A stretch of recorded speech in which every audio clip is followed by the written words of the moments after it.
What's shaking, guys? MagicActivatr here, bringing you guys our round 2 playoffs coverage for season 1 of the IBL. And this time around, we are joined once again by none other than the Nerdy Steve. What's going on, guys? TheNerdySteve here, back again. Your coach of the Rhode Island Reg is here to do a recap of the round 2 of the playoffs. Alright, so we got 2 matches up this week leading into, this is the last set of matches before the championship, which is crazy that we are finally here to the end of the season. But let's go ahead and, not wasting time, let's jump into the first of the 2 matches over in the Kanto Conference. And this was the match between my team, the Memphis Grizzlies, and ShellShock, coach of the Mucha Lucha Haluchas. And so over on our side, the Memphis Grizzlies, we brought Klefki, Scrafty, Staraptor, Jolteon, Arcanine, and Mega Venusaur this week. And we looked at ShellShock bringing the Snorlax, Hitmonlee, Kieran Black, Garchomp, Mega Manectric, and Escavalier. So, in my own thoughts, I think that you both have brought really strong and powerful teams, especially on your side, Magic, with a double intimidating team. Actually, a triple intimidating team, my bad. Triple intimidating team just to lower down the threat of Snorlax, Escavalier, Kieran Black, that a lot of people thought that they were going to be a lot of, like, a physical hitter.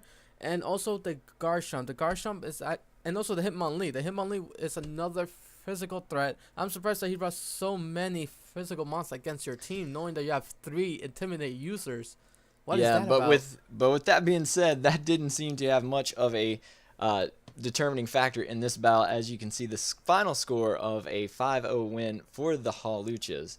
And so I think definitely one of the things that was brought up between me and Shell after the battles was over, that both of us lacked sufficient time to prep like we really wanted to. On my side, I really wanted to bring Mismagius over Mega Venusaur, and honestly just lack of time to decide on what kind of set I wanted to bring just ended up basically me bringing the exact same team I brought last time, maybe with some slight changes to the movesets and stuff like that. And ShellShock, on the other hand, brought several of the mons that he brought against us last time, but he said his prep strategy was he actually watched back my side of the battle and picked up some of the mons that I mentioned kind of being problematic for us, and he was like, I'm gonna bring them. So it ended up working out for him there. And I think the other thing too is Shell definitely came in with a pretty aggressive play style this week. He bit the bullet several times and just went for the move that he thought was the best, kind of that going with the gut instinct, whereas I did not play that way at all. In fact, many of the times in my commentary, you'll hear me say, he's going to do this, so I probably shouldn't make this move, but I do it anyway. And I think that was one of the things that definitely for Shell, he saw as his weakness the last time that we played. Particularly turn 1, he wanted to go for an EQ when I had my Staraptor out predicting a switch, and instead he went for a safe play and went for a Stone Edge, and I switched into a Klefki, and with that banded Garchomp that first time, he would have demolished me. But and Klefki was very significant in that first battle, but this time around he played very much more aggressively, and had a few tricks up his sleeve, in particular the Attract Garchomp. Oh my goodness. When I was rewatching this battle, you guys, you do not understand how badly my mind imploded. If you guys have already watched the battle, your minds are probably imploded too. The Attract on the Garchomp told the Klefki, yo, I am a beautiful dragon type, now you love me. And that bought him 2 turns of free Stealth Rocks and free Roars, which was pretty important in the very early games of this battle. Yeah, the two turns where I was immobilized was really unfortunate, because Dazzling Gleam would have gotten us a decent amount of damage on that thing and kept it from staying in as long as it did and roaring around. The other thing, like I said, not really like, just from my perspective of not making plays that I felt like I should have made.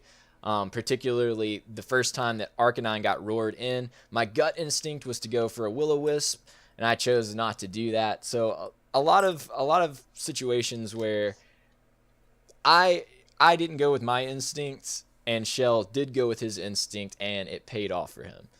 But the attract on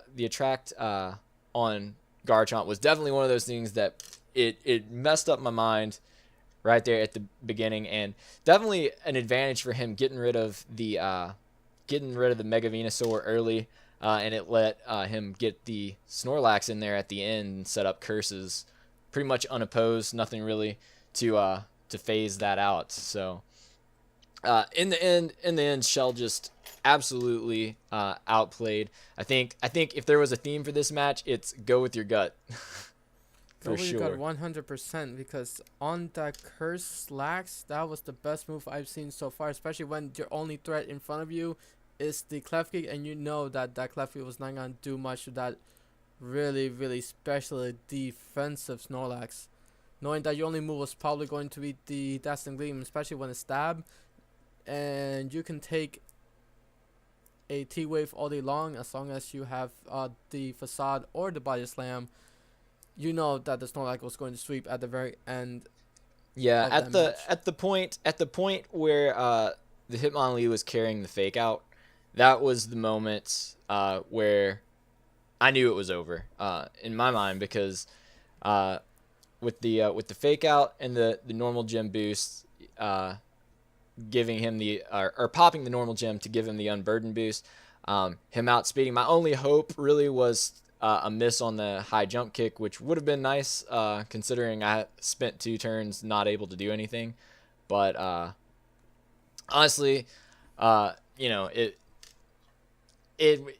was pretty much still in the bag at that point, I think, because Staraptor taking away my only real, besides Arcanine, my only real physically offensive presence. So yeah, I think like I said, playing with your gut in this game definitely was one of those where it paid off, and Shell did an excellent job, and I hope to see him do well in the playoffs as well.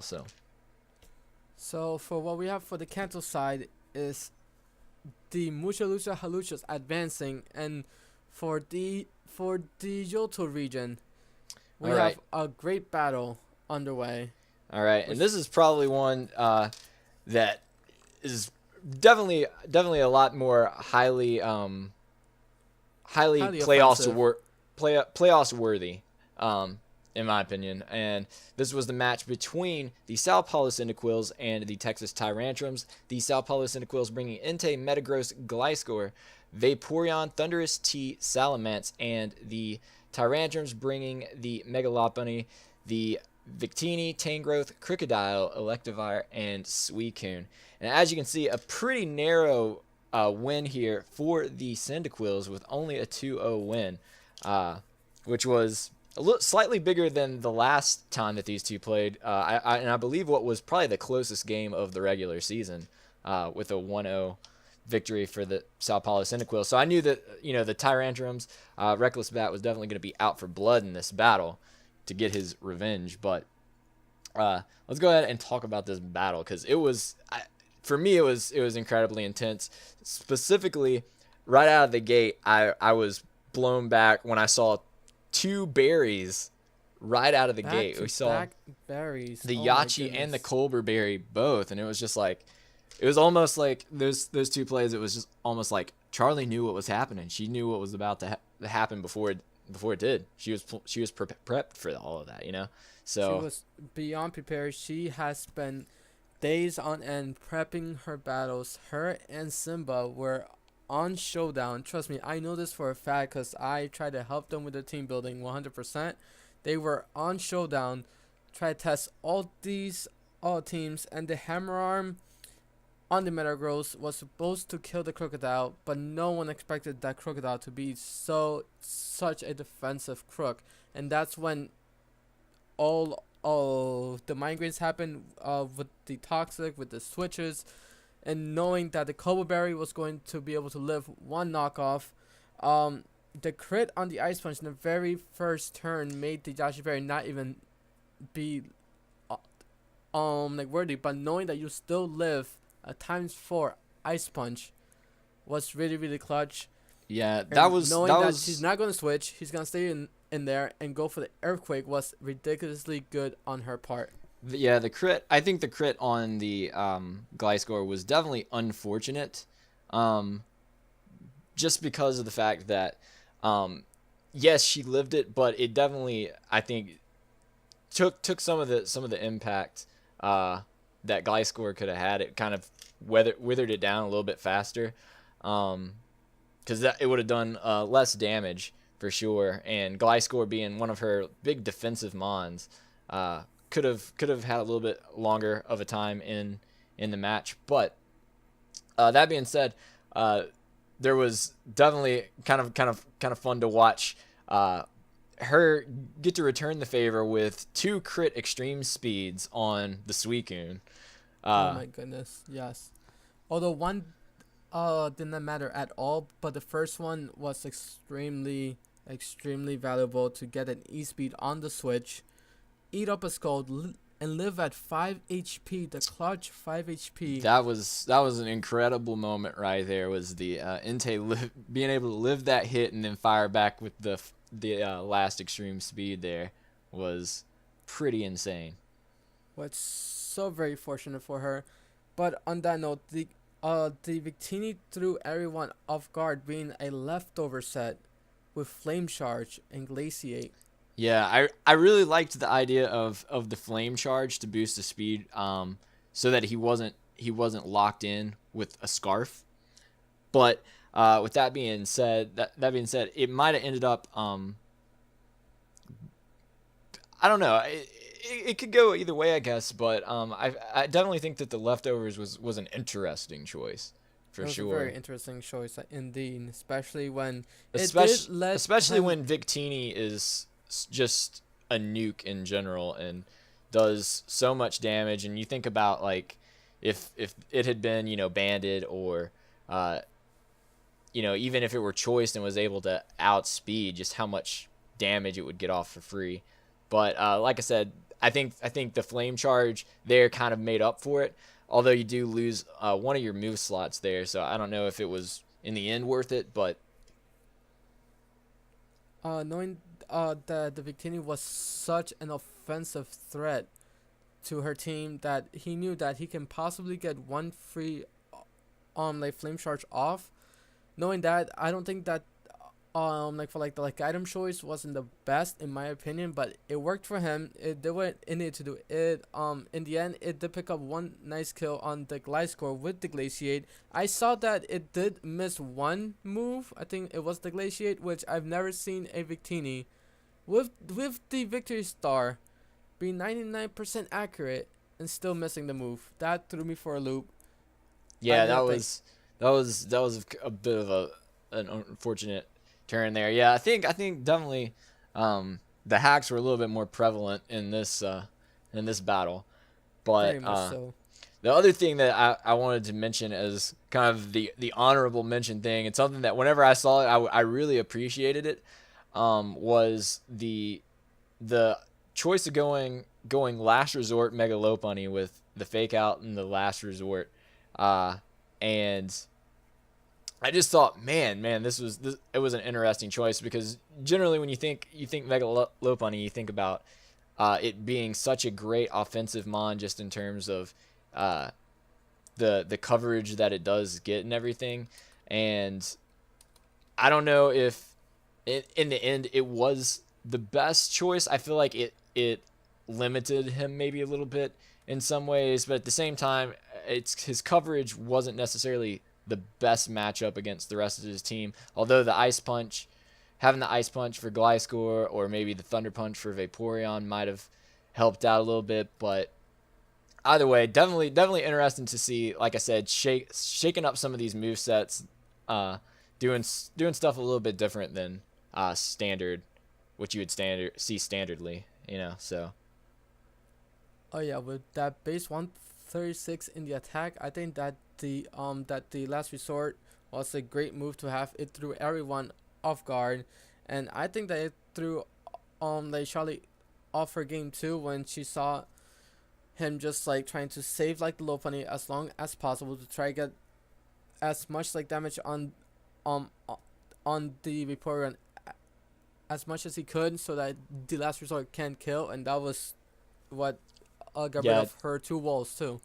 Yeah, Which is I really well remember done. being very confused at first when I saw the fake out. He switched out of low pony, sacked off his electivire to rocks, and then switched the low pony back in immediately, and fake it out. And I was thinking like, was that worth it? But then seeing the last resort being enough to take it out at that point, I think it was definitely a strategy. Like, again, I don't know that it was, I would call it the most useful strategy he could have used, but again, I do commend him on the creativity of it for sure. Oh yes, of course, especially with these sets, with the life orb on on the Tangrowth. Yeah, Very that weird, one was really very. weird, but it did work for like the time being. It did that like extra little strength that he needed. Plus, if he ever switched out, he got that life back. So it does make sense in a little bit, but I think that the leftovers or the rocket helmet would have been great on the Tangrowth, but And I think it did what it needed to do. I think there, like, it was, that was one of those things where it was like just catching off guard and doing something a little bit different, because normally when you see Tangrowth, you expect something like Assault Vest, you expect something like leftovers, you expect things like that, and to see Life Orb, at least for me, was kind of surprising. So I'm sure And the it EQ kind of as threw well. Charlie for a loop. And the EQ to take out the Metagross was also a complete surprise. A mixed Tangrowth threw me all kinds of loop. That was just a really good move on his set. It did, in the end, it did like come out to who had the more hacks and who was more prepared, and clearly, but the narrow 2-0 win. We saw that Charlie's whole team was a lot more prepared, and with the 2 berries, with the scarf on the Salamence, I believe it was. Mm-hmm. At the very end, it did help him out. It did help her out to actually win, like the match, which was a great move on her part as well. And I did want to mention too that, like, one of the things that I've definitely noticed Charlie do, or change ups from early game, was she definitely recognized earlier on in the season about with her team having several fire types, having several flying types, that she had a substantial weakness to rocks. And it was one of those things that early on in the season, it seemed like it was a little bit problematic for her with some of the switches and stuff, because that kind of damage racks up quickly when you've got an Entei being like a powerhouse mon that comes in, and it's going to take 25% up from rocks and Houndoom, and it really kind of like limits her ability to switch. But she's definitely, I think, began playing that. I know we've seen defog on Gliscor the past few weeks from her, and definitely knowing that like that is one of her weaknesses, and really just accounting for that and being able to play like turn that situation around, because rocks ended up being very helpful for her against Reckless this week, especially with his Victini taking 25% every time it came in.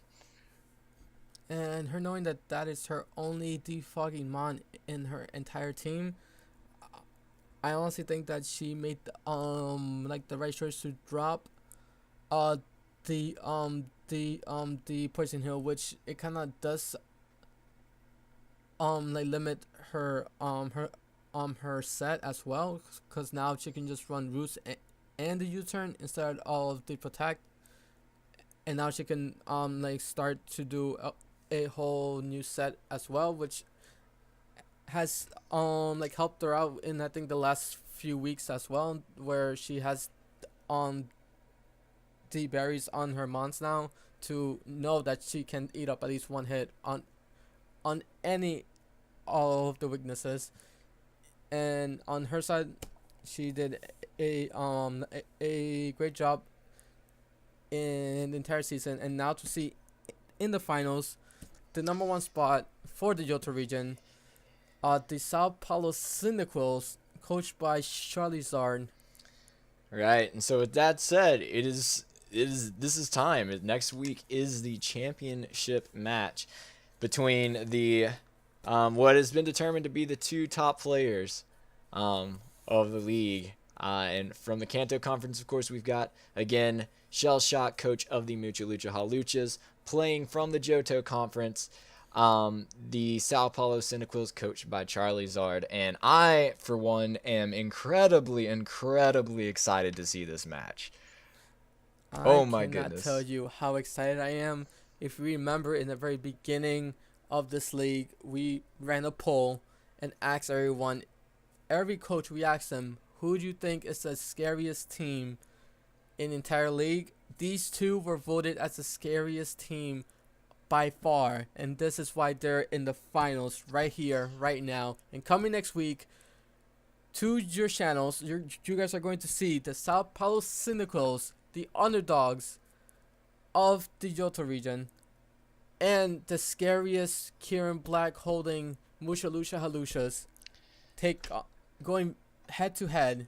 We don't know who's gonna win. I'm excited to see who's gonna win. This is the interesting part too, is that both these teams have played each other before, and both of them were the second place teams going into the final week, so they had to play each other on that week 10. And if I'm not mistaken,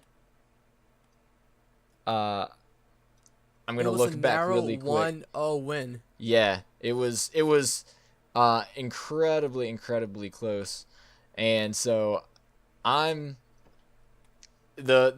Haluchas were able to pull it off that time, but as has been mentioned before, it gets incredibly tough to win against the same opponent twice, because the first time you might have the element of surprise, but this time around they're going to know some of their tricks, they're going to know some of the things, so they're really going to have to, like I said, just really make the right prep, make the right decisions in the match. And I'm going to say at the end, it's going to be whoever makes the best plays, makes the least misplays, will come out on top. I just have to know, who are you going to root for in the finals? Man, this is a tough one for me to pick, because I kind of have ties to both sides. I'm not gonna lie. I think I would really like to see the Quills pull off this win, because if you guys don't know, Charlie was pretty nervous going in initially when we began the league. She was nervous, and she ended up drafting one of the scariest teams, in my opinion, still one of the scariest teams, and no doubt that she's proven herself to take herself a lot further than she ever expected to. So I think at this point, like, there's not much standing in her way except for the wall that is ShellShock. On the other hand, I am kind of like, there is a part of me that's like, I'm not going to be mad if Shell wins, because he's got Sweet Kicks on his team, and you guys know how much I love me some Hitmonlee Sweet Kicks. So if Shell wins, I feel like a part of me wins, but I don't know. I think I'm going to have to go with Charlie myself. What about you, Steve? Even though I want to be one of the only two people to beat the Mucha Lucha Haluchas during the season, I have to go for my girls and go for the Sao Paulo Quills. I have to. Even though her team does not look on paper as good as the Mucha Lucha Haluchas, especially with that slow roll, that's gonna be such a tank against her, because I don't think she has any stab fighting moves whatsoever. So that Slowbro is going to be not Slowbro. The Snorlax is going to be such a threat against her team.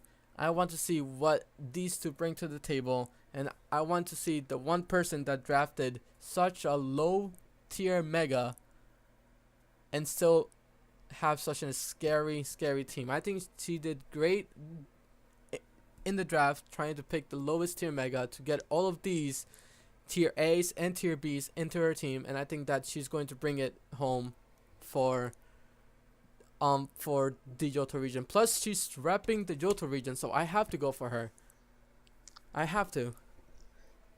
Yeah, well, I guess we will find out who it is, man. It's gonna be a tough one. It's gonna be a tough one for both of the teams. I think when you just compare, like you said, when you just compare the two rosters, it seems like Shell definitely does have the advantage, and if he capitalizes on it, I think he could definitely win this out. But like I said, Charlie has proven herself time and time again to do well. There was a brief streak, I think, where she kind of got picked up a couple of losses during the regular season, but for the most part, she's played very consistently, and I think if anybody has a chance of doing it, Charlie can do it. So, like I said, we'll see what happens. But with that being said, that's going to wrap up our week 2 recap for the IBL season. I hope you guys are excited for the final match. Let us know in the comments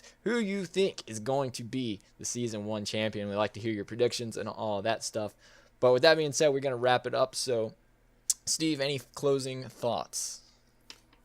Be here next week so that we can all see together who's going to be the Season 1 champion of the IBL, the first Indigo ever Battle League. The first Indigo Battle League champion will be decided next week. So definitely tune in. Is it going to be the Kanto that region or the Johto region? Gen 1 versus Gen 2. Let's go. I'm excited. excited. All right, guys. But with that said, we are going to go ahead and get out of here. So have yourselves a good day. Stay cool, and we will catch you next time.